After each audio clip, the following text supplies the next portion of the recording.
চকবাজারে চুরিহাটটা এখন ধ্বংসস্তূপ। থেমে থেমে মাথা চারা দিচ্ছে আগুনের শিখা। এখন পর্যন্ত মৃতের সংখ্যা 67।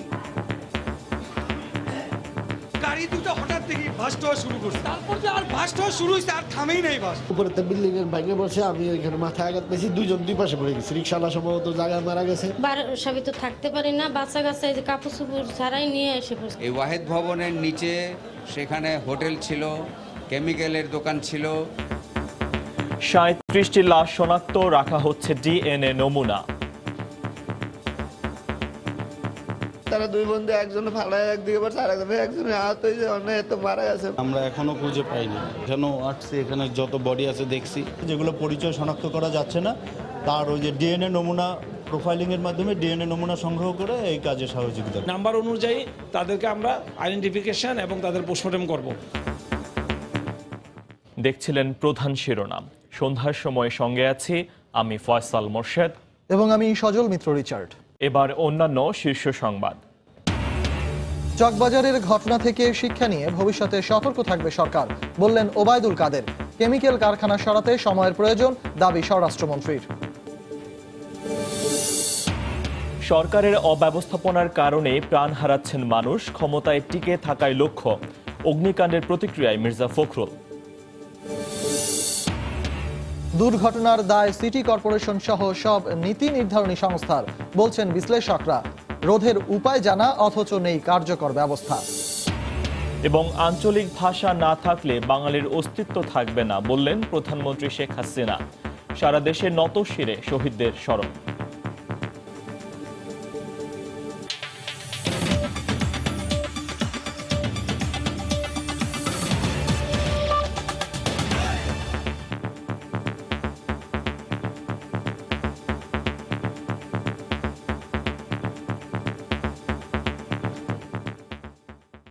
রাজধানীর চকবাজারের আগুনের ঘটনায় এখন পর্যন্ত ৬৭ জনের লাশ উদ্ধার করা হয়েছে। ফায়ার সার্ভিসের ৩৭টি ইউনিটের প্রায় ১২ ঘন্টার চেষ্টায় সকাল ১১টার দিকে আগুন নিয়ন্ত্রণে আসে। এর ঘণ্টাখানেক পরই উদ্ধার অভিযান সমাপ্ত ঘোষণা করা হয়। এ বিষয়ে স্বরাষ্ট্র ও শিল্প মন্ত্রণালয় এবং ফায়ার সার্ভিস ৩টি তদন্ত কমিটি গঠন করেছে। এ ঘটনায় শোক জানিয়েছেন রাষ্ট্রপতি ও প্রধানমন্ত্রী। রক্তমাখা ছাই, পুড়ে যাওয়া যানবাহনের ধ্বংসাবশেষ আর কালিমাখা ভবন দেখে মনে হতে পারে যুদ্ধবিধ্বস্ত কোনো এলাকার চিত্র। পুরান ঢাকার চকবাজারের চুরিহাট্টার হাল এখন ঠিক এমনই। আগুনের লেলিহান শিখা কেবল প্রাণী কেড়ে নেয়নি, নিঃশেষ করে দিয়েছে বেঁচে থাকার শেষ অবলম্বনটুকুও। এখন তো আমরা তো বাসায় তো থাকতে পারি না, বাচ্চা কাচ্চা এই যে কাপড় চোপড় ছাড়াই নিয়ে এসে পড়ছে। এখানে একটা মুদি দোকান ছিল, ফার্মেসি ছিল, এটা প্লাস্টিকের দোকান ছিল, তারপর উপরে অনেক কারখানা ছিল। আমাদের সাথে ঘুরতে পারতাম, আমরা তো এখানে এখন নাও থাকতে পারতাম। বুধবার রাত আনুমানিক 10টার দিকে চুরিহাট্টা মসজিদের গলি ও তার আশপাশের এলাকা হঠাৎ করেই কেঁপে ওঠে বিকট শব্দে। কিছু বুঝে ওঠার আগেই দ্রুত ছড়িয়ে পড়ে আগুন। পুড়তে থাকে দোকানপাট, বসত বাড়ি। রেহাই পায়নি সরু রাস্তায় জট পাকিয়ে থাকা যানবাহনগুলোও। দুটা গাড়িতে মনে হয় সংঘর্ষ হয়েছে বা কিছুই হয়েছে, কিন্তু গাড়ি দুটো হঠাৎ দেখি ভাস্ট হওয়া শুরু করছে, তারপরে আমরা সবাই দৌড় মারছি এখান থেকে। তারপর যে আর ভাস্ট হওয়া শুরু হয়েছে আর থামেই নাই বাস। ডান পাশে ছিল কেমিক্যালের দোকান, এই দোকান থেকে আগুনটা আরো বেশি ছড়া। প্রচুর জ্যাম ছিল, আমার গাড়ি ব্রেক করেছিল। হঠাৎ এমন বিকট শব্দ আইলো, আর মনে করেন এখানে আগুন জ্বলে গেল।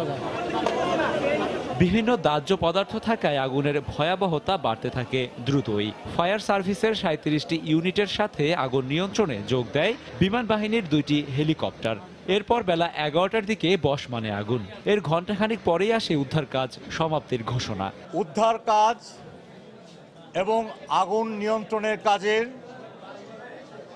সমাপ্তি ঘোষণা করা হচ্ছে, কিন্তু সেই সাথে সাথে ফায়ার ব্রিগেড এবং সিভিল ডিফেন্সের 3টি টিম এটা মনিটরিংয়ের আওতায় রাখবার জন্য 3টি টিম এখানে কাজ করবে। এই পর্যন্ত ৬৭ জন লাশের আমরা খবর পেয়েছি এবং ঢাকা মেডিকেলের ফরেনসিক বিভাগ এই পর্যন্ত ৩৭ জনের লাশ শনাক্ত করতে পেরেছে। এখনো থেমে থেমে মাথাচাড়া দিচ্ছে আগুনের শিখা। বাড়ছে কেবল ধ্বংসের খতিয়ান। ক্ষতির সঠিক হিসেব অবশ্য এখনো মেলেনি অনেক ক্ষতিগ্রস্তের খোঁজও। গভীর শোক ও সমবেদনা, নিহতের পরিবার ও আহতদের ক্ষতিপূরণ, তদন্ত কমিটি গঠন ও রিপোর্ট প্রদান। প্রতি বছর এই দিনে দোয়া মাহফিল ও বিদেহী আত্মার মাগফিরাত কামনা। ভুক্তভোগী সাধারণ মানুষের প্রশ্ন, আর কতদিন চলবে এমন প্রহসন? একটি নিছকই দুর্ঘটনা নাকি হত্যাকাণ্ড? রাশেদ বাপ্পি, সময় সংবাদ, ঢাকা। এদিকে আগুনে হতাহতদের স্বজনদের আহাজারিতে ভারী হয়ে উঠেছে ঢাকা মেডিকেল কলেজ হাসপাতালের বাতাস। স্বজনদের কোনো খোঁজই পাননি অনেকেই। মরদেহ পাওয়ার আশায় হন্য হয়ে ঘুরছেন তারা। এখনো পর্যন্ত ৩৭ জনের লাশ শনাক্ত করা সম্ভব হয়েছে। ঢাকা মেডিকেলের মর্গের একপাশে উদ্ভ্রান্তের মতো ছোটাছুটি করছিলেন আফরোজার বাবা। তখনও তিনি জানেন না জামাতা বেঁচে নেই। 1 মাস আগেই বিয়ে হয় তাদের। দোকান থেকে বাড়িতে পারেনি, এরকম একটা মনে আসলো আর কি। জামাই এমন, মেয়ের বাসুর, মানে ওরা দুজনে দোকানে ছিল, ওইখানে দুজনে দগ্ধ হয়ে গেছে, দুজনে মারা গেছে। আমরা লাশ শনাক্ত করতে পারছি এখন এখানে। জুতার ব্যবসায়ী মোশাররফ হোসেন বাবুল বন্ধুকে নিয়ে বাড়ি ফিরছিলেন। চুরিহাট্টায় যানজটে আটকে যায় তার রিক্সা। এরপর হঠাৎ বিস্ফোরণ। বেঁচে যাওয়া বন্ধু সাইফুল ইসলাম মর্গে আসেন বাবুলের মরদেহের খোঁজে। লাশ শনাক্তের পর ভেঙে পড়েন কান্নায়। আমরা দুজন রিক্সায় ছিলাম, তো হঠাৎ করে একদম 1 সেকেন্ডের ভিতরে একটা বিকট শব্দর পরে একদম অনেক দাউ দাউ করে 2 মানুষ সমান আগুন হয়ে গেছে পুরো এলাকা। উপরে বিল্ডিং এর ভেঙে বসে আমি এখানে মাথায় আঘাত পেয়েছি। 2 জন 2 পাশে পড়ে গেছে। রিক্সাওয়ালা সম্ভবত জায়গায় মারা গেছে। তারা 2 বন্ধু, একজনে ফালায় একদিকে পড়ছে, একজনে আহত হয়েছে, অনেক তো মারা গেছে আমার বসে। অনেকের ভাগ্যে প্রিয়জনের মরদেহ জোটেনি। এক ডেকোরেটরের দোকানে থাকা জুম্মন হোসেনের কোনো খোঁজ পাননি তার স্বজনেরা। আমরা এখনো খুঁজে পাইনি। আমার আঙ্কেল হয়, উনি ডেকোরেটরের দোকানে, উনি ওখানে সবাই মিলে ফ্রেন্ড সার্কেল মিলে বসে। ওই অবস্থায় ওনাদের এই ঘটনাটা ঘটে। অন্য হাসপাতালেও গেছি, মিটফোর্টে গেছি, এখানেও আসছি, এখানে যত বডি আছে দেখছি। শনাক্ত হওয়া মরদেহগুলি একে একে স্বজনদের হাতে তুলে দিচ্ছেন ঢাকা মেডিকেলের ফরেনসিক বিভাগ। পুরে বিকৃত হয়ে যাওয়া মরদেহের ডিএনএ নমুনা সংরক্ষণে কাজ করছে সিআইডির ক্রাইম সিন ইউনিট।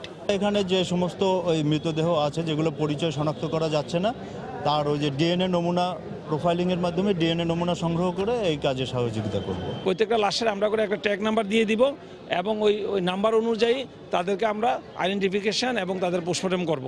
তাতে সুবিধা হবে, তাদের আত্মীয় স্বজনরা তাকে আইডেন্টিফিকেশন করতে তাদের সহজ হবে। মেডিকেল কর্তৃপক্ষ বলছে যেসব লাশ শনাক্ত করা সম্ভব হচ্ছে না, ডিএনএ পরীক্ষায় নিশ্চিত হয়ে তার স্বজনদের কাছে হস্তান্তর করা হবে। শাহরিয়ার জামান দীপ, সময় সংবাদ, ঢাকা। এই মুহূর্তে চকবাজারে আছেন রিপোর্টার আতিকুর রহমান তমাল। সরাসরি চলে যাচ্ছি তার কাছে। তমাল,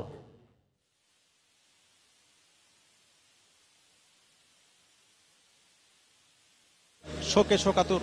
আপনাকে যদি আমি একটু দেখাতে চাই যে আজকে যে গত 12 ঘন্টা যে ধ্বংসলীলা, মানে সেটির পরে কিন্তু চকবাজারের পরিস্থিতি এখনো কিন্তু স্বাভাবিক হয়নি।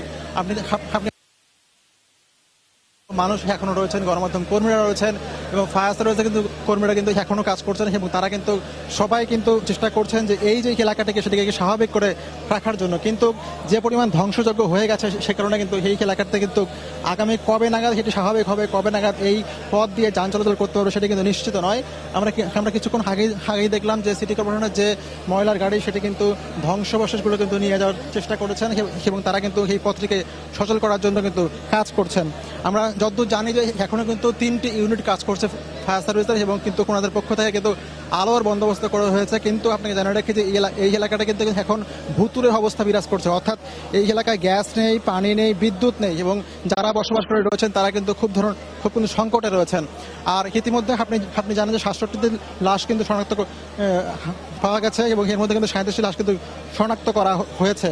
কিন্তু এই যে বিভীষিকা, এই যে ধ্বংসযজ্ঞ, সেটি কিন্তু আমরা 9 বছর আগে নিমতলিতে কিন্তু একবার প্রত্যক্ষ করেছি এবং এই জায়গাতে কিন্তু এলাকাবাসী বলছেন যে তারা কিন্তু বারবার বলে এসছেন যে কেমিক্যালের গোডাউন বা প্লাস্টিকের যে কারখানা, প্লাস্টিকের যে সামগ্রী সেগুলো যেন সরিয়ে নেওয়া হয়। কিন্তু গত 9 বছরে সেটা কিন্তু খুব বেশি অগ্রগতি আমরা লক্ষ্য করিনি এবং যে কারণে কিন্তু আজকে কিন্তু আবার একটি নিমতলির ট্র্যাজেডি কিন্তু এই চকবাজারে ঘটে গেছে এবং সেখানে কিন্তু 124 জন নিমতলি ঘটনায় মারা গেল। একেবারে কিন্তু 67 জন কিন্তু মারা গেছেন এবং 67 জনের কিন্তু গল্প ভিন্ন ভিন্ন গল্প রয়েছে। সবারই কিন্তু জানা রেখে যে কালকে যেটি হয়েছে যে যখন আগুনটি লাগে রাত্রেবেলা তখন কিন্তু নিয়ে আসছিলেন এবং তারা কিন্তু স্বামী স্ত্রী এবং সন্তান ছিলেন একজন।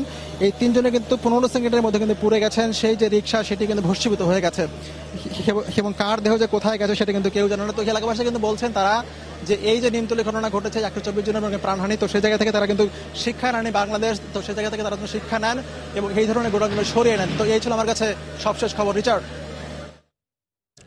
চকবাজারের চুরিহাট্টা থেকে অগ্নি দুর্ঘটনার সবশেষ খবরাখবর জানাতে আমাদের সাথে যোগ দিয়েছিলেন সহকর্মী আতিকুর রহমান তমাল। সড়ক পরিবহন ও সেতু মন্ত্রী ওবায়দুল কাদের বলেছেন, গত রাতের দুর্ঘটনা থেকে শিক্ষা নিয়ে সরকার ভবিষ্যতে সতর্ক থাকবে। এই ঘটনায় ক্ষতিগ্রস্তদের সহায়তা দেওয়া হবে বলেও জানান তিনি। সকালে চকবাজারের চুরিহাট্টা এলাকার ঘটনাস্থল পরিদর্শনে যান ওবায়দুল কাদের ও স্বরাষ্ট্রমন্ত্রী আসাদুজ্জামান খান কামাল। এ সময় স্বরাষ্ট্রমন্ত্রী বলেন, পুরান ঢাকা থেকে কেমিক্যাল কারখানা সরিয়ে নিতে আরো সময় প্রয়োজন। পুরানো ঢাকার যে চিত্র, এখানকার চলাচল, ঘরবাড়ির যে চিত্র, এখানে দ্রুত কোনো ব্যবস্থা নেওয়া খুবই কঠিন ব্যাপার। তারপরেও সরকার কিন্তু কোনো প্রকার লেথার্জি, আলস্যের পরিচয় দেয়নি, ব্যবস্থা তখনও নিয়েছে। এবার আমরা এ ঘটনা থেকে আবারও শিখলাম যাতে এ ধরনের ঘটনার পুনরাবৃত্তি রোধে ভবিষ্যতে প্রয়োজনীয় পদক্ষেপ নেওয়া যায়, সেই ব্যাপারে আমরা সতর্ক থাকব। রাস্তার অবস্থা আসার সময় দেখেছেন কিভাবে দালান কোঠাগুলি হয়ে গিয়েছে। তাই এইগুলিকে কোনো একটা কিছু সিস্টেমে আনতে হলে এটা যথেষ্ট সময়ের প্রয়োজন। আপনারা জানেন যে নিমতলির ঘটনার পরে আমরা বলেছিলাম আপনাদের কেমিক্যাল ইন্ডাস্ট্রিগুলি সরিয়ে নেন, তখন আমরা দেখেছি সরিয়ে নিয়েছে, আবার এগুলি আসছে। আমাদের মেয়র মহোদয় এটার জন্য কাজ করছেন এবং তিনি এইখানে কোনো কেমিক্যাল ইন্ডাস্ট্রির পারমিশন দিচ্ছেন না। এদিকে সরকারের অব্যবস্থাপনার কারণেই মানুষ প্রাণ হারাচ্ছেন বলে মন্তব্য করেছেন বিএনপি মহাসচিব মির্জা ফখরুল ইসলাম আলমগীর। রাষ্ট্রকে ভালোভাবে পরিচালনার কোনো ইচ্ছে ক্ষমতাসীনদের নেই উল্লেখ করে তিনি আরও বলেন, শুধুমাত্র ক্ষমতায় টিকে থাকাই তাদের মূল লক্ষ্য। আজমপুর কবরস্থানে ভাষা শহীদদের সমাধিতে শ্রদ্ধা জানানো শেষে চকবাজারের আগুনের ঘটনার প্রতিক্রিয়ায় তিনি একথা বলেন। সরকারের ব্যর্থতা তো সর্বক্ষেত্রে আছে এবং এই ক্ষেত্রে মানুষের জীবন রক্ষা করার ক্ষেত্রে বেশি আছে। আজকে সব জায়গাতেই দেখা যাচ্ছে মানুষ জীবন হারাচ্ছে এই সরকারের আপনার দায়িত্ব জ্ঞানহীনতার জন্যে এবং তাদের অব্যবস্থার কারণে। কারণ রাষ্ট্রকে সুচারুরূপে পরিচালনা করার কোনো ইচ্ছে তো তাদের নেই। তাদের মূল লক্ষ্য হচ্ছে ক্ষমতায় যে কোনোভাবেই টিকে থাকা। দুর্ভাগ্যজনকভাবে যে অগ্নিকাণ্ড সংঘটিত হয়েছে, সেই অগ্নিকাণ্ডে যারা নিহত হয়েছেন তাদের প্রতি গভীর শোক জানাচ্ছি। চকবাজারের এ ধরনের দুর্ঘটনার জন্য সিটি কর্পোরেশন সহ নীতি নির্ধারণী সংস্থাগুলোর দায় রয়েছে বলে মনে করেন পরিবেশ বিষয়ক আইনজীবীরা। এ ধরনের দুর্ঘটনার দায় রাষ্ট্র কোনোভাবেই এড়াতে পারে না বলেও মত তাদের। আর নগর পরিকল্পনাবিদরা বলছেন, দুর্ঘটনার কারণগুলো জানা থাকা সত্ত্বেও কার্যকর প্রতিরোধমূলক ব্যবস্থা না নেয়ায় এত প্রাণহানি। খান মোহাম্মদ রুমিলের রিপোর্ট। পুরান ঢাকার অলিগলিতে রাত বাড়লেও মানুষের উপস্থিতি কমে না। চকবাজারের চুরিহাট্টার ঘিঞ্জি আর অপরিসর গলিতে বুধবার রাতেও ভিড় ছিল বেশ। যানজটে নাকাল মানুষগুলো আর ফিরবে না ঘরে, নির্দয় আগুন তাদের পাঠিয়ে দিয়েছে না ফেরার গন্তব্যে। ঠিক 10 বছর আগে পুরান ঢাকার নিমতলিতেই রাসায়নিকের গোডাউন থেকে আগুনে পুড়ে মরেন 124 জন মানুষ। প্রতিবার অগ্নিকাণ্ডের পরই আসে শোক আর আশ্বাসের বার্তা। কারখানাগুলোকে অগ্নিরোধক করার, আবাসিক এলাকা থেকে কেমিক্যাল গোডাউন সরিয়ে নেয়ার, ঝুঁকিপূর্ণ ভবন থেকে বাসিন্দাদের সরিয়ে নেয়ার, রাস্তা বড় করার, কিন্তু আশ্বাসের সঙ্গে বাস্তবতা মেলে না। স্টেটের এটা ইমপ্লয়েড রেসপন্সিবিলিটি হচ্ছে to take care or look after the citizen of the country. So state always responsible. আর কেউ না থাকলেও সাধারণ মানুষ সবসময় স্টেটকে রেসপন্সিবল করে রেমেডি চাইতে পারে। এটা রেগুলার চেকের মধ্যে নিয়ে আসার ব্যাপারে দায়িত্ব কাদের ছিল? সিটি কর্পোরেশনের তো দায়িত্ব ছিলই। জড়িত তো যারা ব্যবস্থা নেওয়ার কথা বলছেন তারাই তো আসলে রেসপন্সিবল। আর নগর পরিকল্পনাবিদরা এটিকে দুর্ঘটনা নয়, দেখছেন অবহেলাজনিত হত্যাকাণ্ড হিসেবে। তাদের মতে এসব থেকে বের হওয়ার পরিকল্পনা, কারণ নির্ধারণ এসব হয়েছে আগেই, দরকার শুধু বাস্তবায়ন। এটি ঠিক দুর্ঘটনা বলা যাবে না, এটি আত্মাহুতি, এটি সকলের অবহেলার শিকার এবং সেই অর্থে অবহেলাজনিত হত্যাকাণ্ড বটে। আমরা জানি কি করতে হবে, আমরা জানি কোথায় সমস্যা। এইগুলোর আলোচনা পরিকল্পনা কোনোটাই বাকি নেই, শুধুমাত্র কার্যকর ব্যবস্থাপনা। তাহলে কি আমাদের কার্যকর ব্যবস্থাপনাই সবচেয়ে বড় গুরুতর দায়? তাই যদি হয়ে থাকে যারা যারা এর জন্য দায়ী প্রত্যেককে দায়ী দিতে হবে। তারা বলেন, শুধু আইন প্রয়োগ কিংবা সচেতনতা তৈরির সভা সম্মেলনে সীমাবদ্ধ না থেকে দুর্ঘটনা রোধে লড়তে হবে নাগরিকদের। খান মোহাম্মদ রুমেল, সময় সংবাদ, ঢাকা। প্রধানমন্ত্রী শেখ হাসিনা বলেছেন, আঞ্চলিক ভাষা না থাকলে বাঙালিদের অস্তিত্ব থাকবে না।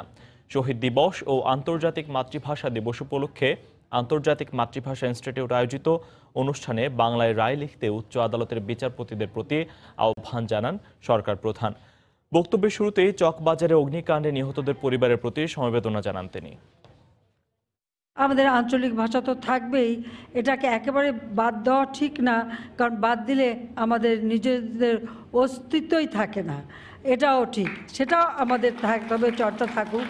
তবে একটা বই পুস্তক পড়া বা শিক্ষার জন্য অবশ্যই একটা শুদ্ধ ভাষা থাকা দরকার। ইংরেজি একটা মাধ্যম হয়ে গেছে সারা বিশ্বে, কাজেই আমাদের দেশে একটা দ্বিতীয় ভাষা হিসেবে সেটা শিখতে পারে। কিন্তু সাথে সাথে বাংলা ভাষা, মাতৃভাষা, যে ভাষার জন্য আমরা জীবন দিয়েছি, সেই ভাষাটাও সবাই যাতে শেখে, তার ব্যবস্থাটাও করা একান্তভাবে প্রয়োজন বলে আমি মনে করি। ইংরেজি রায় যখন দেয়, সে রায়ে যে কি বলল তাকে নির্ভর করতে হয় তার সাথে যিনি আইনজীবী থাকেন তার উপর।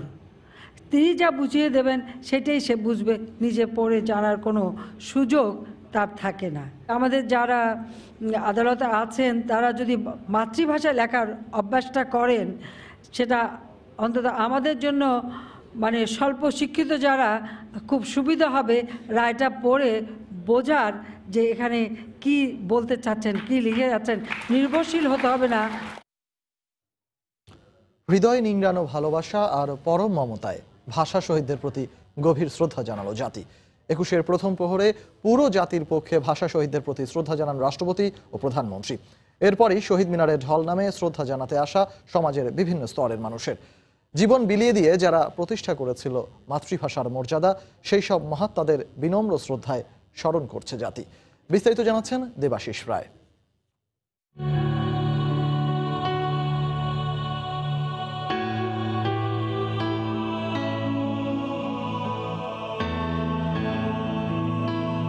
জাতির যে বীর সন্তানদের রক্তে শৃঙ্খল মুক্ত হয়েছিল দুঃখিনী বর্ণমালা আর মায়ের ভাষা বাংলা, বীর সেই সৈনিকদের অবদান ও সংগ্রামের দিনগুলোকে স্মরণ করল বাংলাদেশ। কৃতজ্ঞতার অর্ঘ্য নিবেদন করল বিনম্র শ্রদ্ধায়। আর তাই ২১-এর প্রথম প্রহরে জেগে উঠেছিল কেন্দ্রীয় শহীদ মিনার। পুরো জাতির পক্ষে ২১-এর প্রথম প্রহরে ভাষা শহীদদের প্রতি শ্রদ্ধা জ্ঞাপন করেন রাষ্ট্রপতি মোহাম্মদ আব্দুল হামিদ এবং প্রধানমন্ত্রী শেখ হাসিনা। শহীদ বেদিমূলে কিছু সময় নীরবতায় রাষ্ট্রপ্রধান ও সরকার প্রধান শ্রদ্ধা জানান ভাষার কারিগরদের। পরে কেন্দ্রীয় নেতৃবৃন্দকে পাশে নিয়ে শহীদ বেদিতে ফুল দেন আওয়ামী লীগ সভাপতি শেখ হাসিনা। এরপর ভাষার মর্যাদার প্রশ্নে আপোষহীন সেই সব ত্যাগী আত্মার প্রতি শ্রদ্ধা জানান জাতীয় সংসদের স্পিকার ও ডেপুটি স্পিকার, সংসদে বিরোধী দলীয় নেতা এবং কূটনীতিকরা। আরও শ্রদ্ধা জানানো হয় তিন বাহিনীর প্রধান, রাষ্ট্রীয় বিভিন্ন সংস্থা ও প্রতিষ্ঠানের পক্ষ থেকে। রাষ্ট্রীয় আনুষ্ঠানিকতা শেষ হলে ফুলেল ভালোবাসা জানাতে সর্বস্তরের জনতার পদভারে মুখর হয়ে ওঠে স্মৃতির মিনার। বাহারি ফুলের পুষ্পার্ঘ্য অর্পণে বেদিমূলে ভিড় করেন সামাজিক, রাজনৈতিক, সাংস্কৃতিক সংগঠনের নেতারা। ঐক্যের ২১ ধ্বনিত হয় মুক্তির জয়গানে। ২১ মানেই অন্যায়ের বিরুদ্ধে প্রতিবাদ, যাবতীয় সংকীর্ণতার ঊর্ধ্বে ওঠে শুভবোধের অঙ্গীকার। ২১ মানেই আপন অধিকারের প্রশ্নে আপোষহীন থাকা। ২১-এর এই চিরজাগরুক স্বপ্ন জাগরুক রাখবে বাংলাদেশকে। মায়ের ভাষার প্রতিষ্ঠাতাদের রক্ত যুগে যুগে সমগ্র জনের মাঝে সঞ্চার করে যাবে দুর্বার গতিতে এগিয়ে চলার অদম্য প্রেরণা। দেবাশিস রায়, সময় সংবাদ, কেন্দ্রীয় শহীদ মিনার, ঢাকা। সকাল থেকেই পাঠক দর্শনার্থীদের পদচারণায় মুখর অমর ২১ গ্রন্থমেলা। শহীদ মিনারে শ্রদ্ধা জানানোর পরই বেশিরভাগ মানুষ চলে যান বইমেলায়। সামাজিক সংগঠনের ব্যানারে শিক্ষা প্রতিষ্ঠান থেকে কিংবা পুরো পরিবার নিয়েই বইয়ের সঙ্গে সময় কাটিয়ে যান তারা। 21শে ফেব্রুয়ারি সকাল 8:30টায় খুলে বইমেলার প্রবেশদ্বার। মেলা প্রাঙ্গণে মানুষের উপস্থিতিও ছিল চোখে পড়ার মতো। পোশাকে 21এর চেতনা আর বইপ্রীতিতে গ্রন্থমেলা রূপ নেয় লেখক পাঠক সমাবেশে। শহীদ মিনার থেকে বইমেলায় এসেছি। বইমেলাতে কি সুন্দর বই, যতগুলো নতুন নতুন বই আছে সেগুলো কিনতে এসেছি। বিভিন্ন রকমের মুক্তিযোদ্ধাদের বই এবং ধার্মিক বই পড়ে আমার খুবই আনন্দ বোধ হচ্ছে। বইমেলায় আসছি আমার টিচারের সাথে, আমি নিজে একটা বই কিনেছি আর মিস আমাকে একটা বই কিনে দিয়েছে। বই পড়তে আমার খুবই ভালো লাগে, আমার টম এন্ড জেরি বেশি ভালো লাগে। চাকরিজীবী মহিলারা আমরা সময় দিতে পারি না, আজকে ছুটির দিনে তাদের নিয়ে ঘুরবো এবং তাদেরকে বই কিনে দেব। ছুটির দিনের সকালবেলায় বেশি ভিড় ছিল শিশু চত্বরে। সবারই আগ্রহ সিসিমপুরের চরিত্রগুলোকে দেখার, তবে সরাসরি তাদের দেখা না পেলেও আনন্দে ভাটা পড়েনি। হালুম, টুকটুকি এবং সিসিমপুরের লোকজনকে দেখতে এসেছিলাম, কিন্তু তারা এখন আসেনি। এখানে বাচ্চাদের নিয়ে এসে ওরা যেভাবে উপভোগ করে, ওদের উপভোগটা আমাদের উপভোগ মনে হয়। আনন্দটাকে শুধু কম্পিউটারের মধ্যে বা ল্যাপটপের মধ্যে না রেখে বই পুস্তকের সাথে একটু সম্পৃক্ত করতে যাচ্ছি। স্টল গুছিয়ে ওঠার আগেই পাঠকের উপস্থিতিতে খুশি বিক্রেতারাও। লোকজন যেভাবে বাড়তেছে, মনে হচ্ছে যে অন্যান্য দিনের তুলনায় আজকে বিক্রিটা ভালো হবে এবং অনেক বাচ্চারা আসতেছে, এটা খুব ভালো লাগছে আর কি। আর কদিন বাদেই শেষ হবে প্রাণের মেলা, তাই বইয়ের সমারোহে যেন যতটা পারেন সময় কাটিয়ে নিচ্ছেন বইপ্রেমীরা। মিজানুর রহমান কবির, সময় সংবাদ, ঢাকা। বরিশালে বাসের ধাক্কায় মোটরসাইকেল আরোহী 2 কলেজ ছাত্র নিহত হয়েছেন। সকালে গৌরনদী উপজেলায় এ দুর্ঘটনা ঘটে। পুলিশ জানায়, গতরাতে ঢাকা থেকে 15টি মোটরসাইকেলে করে কুয়াকাটার উদ্দেশ্যে রওনা হন 2টি শিক্ষা প্রতিষ্ঠানের 30 জন ছাত্র। সকাল 7টার দিকে ঢাকা বরিশাল মহাসড়কের বামরাইল এলাকায় বাসের ধাক্কায় নাজমুল হাসান ও মোহাম্মদ মহসিন মোটরসাইকেল থেকে ছিটকে পড়েন। এ সময় তাদের উপর দিয়ে বাস চলে যাওয়ায় ঘটনাস্থলেই তাদের মৃত্যু হয়। এ পর্যায়ে শীর্ষ সংবাদ জানিয়ে দিচ্ছি আরেকবার।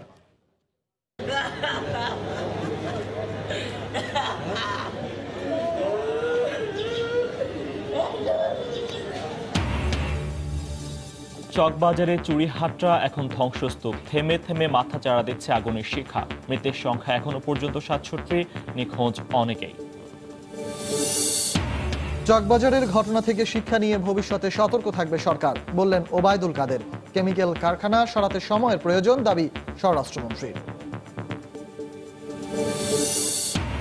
সরকারের অব্যবস্থাপনার কারণে প্রাণ হারাচ্ছেন মানুষ, ক্ষমতায় টিকে থাকাই লক্ষ্য, অগ্নিকাণ্ডের প্রতিক্রিয়ায় মির্জা ফখরুল।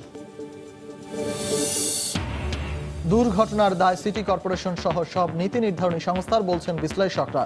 রোধের উপায় জানা, অথচ নেই কার্যকর ব্যবস্থা। এবং আঞ্চলিক ভাষা না থাকলে বাঙালির অস্তিত্ব থাকবে না, বললেন প্রধানমন্ত্রী। সারা দেশে ফুলেল শ্রদ্ধায় শহীদদের স্মরণ।